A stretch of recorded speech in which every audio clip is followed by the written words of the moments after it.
మనందరి ఇళ్లల్లో ఉండే ఈ ఎల్ఈడీ బల్బ్ చూడ్డానికి చాలా సింపుల్ కదా, కాని దీని వెనక ఉన్న సైన్స్ మాత్రం చాలా చాలా అద్భుతం. అసలీ చిన్న బల్బు లోపల వెలుగు ఎలా పుడుతుందో ఆ కథేంటో ఈరోజు చూసేద్దాం. మనకు పాతకాలం బల్బులు గుర్తున్నాయిగా. లోపల ఓ సన్నటి తీగ ఉండేది. అది వేడెక్కి ఎర్రగా కాలి వెలుగునిచ్చేది. దాన్ని ఫిలమెంట్ అనేవాళ్లు. మరిప్పుడు ఈ ఎల్ఈడీ బల్బుల్లో చూస్తే అలాంటి తీగే లేదు. మరి ఏదీ వేడెక్కకుండా మండకుండా ఇంత బ్రైట్గా లైట్ ఎలా వస్తుంది? ఇదే అసలు ప్రశ్న.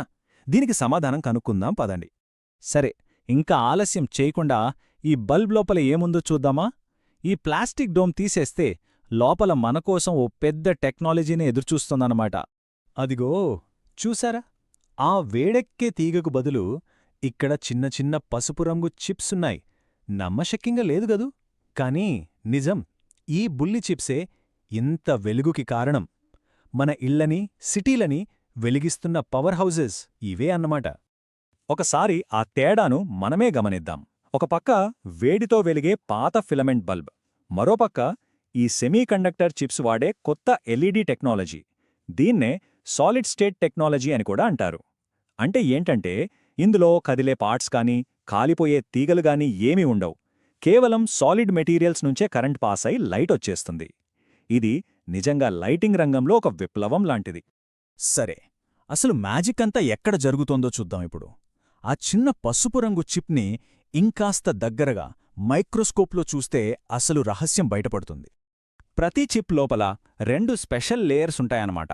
ఒకటి పీ టైప్ లేయర్, అంటే పాజిటివ్. ఇక్కడ పాజిటివ్ ఛార్జ్ ఉండే ఖాళీలు, అంటే హోల్స్ ఎక్కువగా ఉంటాయి. ఇంకోటి ఎన్ టైప్ లేయర్, అంటే నెగటివ్. ఇక్కడ ఫ్రీగా తిరిగే ఎలక్ట్రాన్లు బోలెడుంటాయి. ఈ రెండూ కలిసే చోటే, ఆ జంక్షన్ దగ్గరే అసలు లైట్ పుట్టే మ్యాజిక్ జరుగుతుంది. ఓకే, ఇప్పుడు అసలు ప్రాసెస్లోకి వెళ్తున్నాం. ఈ ఎలక్ట్రాన్లు, హోల్స్ ఇవి రెండూ కలిసి లైట్ని ఎలా పుట్టిస్తాయో ఆ సైన్స్ ఏంటో చూద్దాం. వింటుంటేనే చాలా ఇంట్రెస్టింగ్గా ఉంది కదా. ఈ ప్రాసెస్ అంతా సింపుల్గా 3 స్టెప్స్లో జరిగిపోతుంది. ఫస్ట్, మనం స్విచ్ వేయగానే చిప్కి కరెంట్ సప్లై అవుతుంది. సెకండ్, ఆ పవర్ తీసుకొని ఎన్ లేయర్లోని ఎలక్ట్రాన్లు పీ లేయర్లో ఉన్న హోల్స్లోకి దూకేస్తాయి. ఇక ఫైనల్ స్టెప్ చాలా ఇంపార్టెంట్. ఆ ఎలక్ట్రాన్ అలా హోల్లోకి దూకినప్పుడు తన దగ్గరున్న ఎక్స్ట్రా ఎనర్జీని బయటకు వదిలేస్తుంది. ఆ ఎనర్జీనే మనం ఫోటాన్ అంటాం. ఫోటాన్ అంటే సింపుల్గా చెప్పాలంటే లైట్ పార్టికల్ అన్నమాట. ఇలా ఒకేసారి లక్షల ఫోటాన్లు రిలీజ్ అవ్వగానే మనకు బ్రైట్గా లైట్ కనిపిస్తుంది. అద్భుతం కదూ? మనం ఇంతసేపు చెప్పుకున్న ఈ ప్రాసెస్కి సైన్స్లో ఒక ఫ్యాన్సీ పేరుంది. అదే ఎలక్ట్రోల్యూమినెసెన్స్. పేరు చూసి భయపడకండి, చాలా సింపుల్. ఎలక్ట్రో అంటే ఎలక్ట్రిసిటీ, ల్యూమినెసెన్స్ అంటే వెలగడం. సో ఎలక్ట్రిసిటీతో వెలిగించడం అంతే. ఇదే ఎల్ఈడీ టెక్నాలజీ వెనుకున్న అసలు సీక్రెట్. ఓకే, ఎల్ఈడీ బల్బులు ఎలా పనిచేస్తాయో మనకు అర్థమైపోయింది.